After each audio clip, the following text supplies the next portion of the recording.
எந்த விதமான குறை இல்லாம நமக்கு கிடைக்கணும். வருஷா வருஷம் இதே மாதிரி ஒற்றுமையா மன தூய்மையா மன சந்தோஷத்தோட மகா சாஸ்தாவை தரிசனம் பண்ணணும். அந்த சாஸ்தா அனுகிரகம் உள்ளவாதான் அந்த அனுகிரகத்தை பெற முடியும். அதனால அந்த பக்தர்கள் ஆனந்தமா சுவாமி கிட்ட பிரார்த்தனை பண்ணீங்க. அப்படியே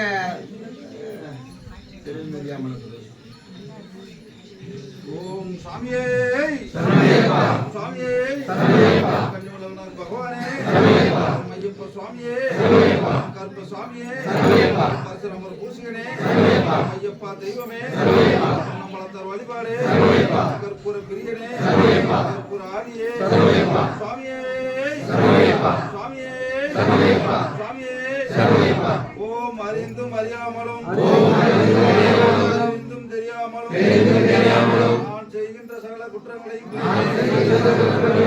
பொறுத்து காத்து தருள வேண்டும். ஓம் சத்தியமான பொண்ணு 18ஆம் படி அதிவீரன் வீரமணிகண்டன் காசி ராமேஸ்வரம் ஆண்டி மலையாளம் ஓம் ஸ்ரீ ஹரிஹரசுதன் ஆனந்த சித்தன் கலியுக வரதன் எங்கள் ஐயனையப்ப சுவாமியே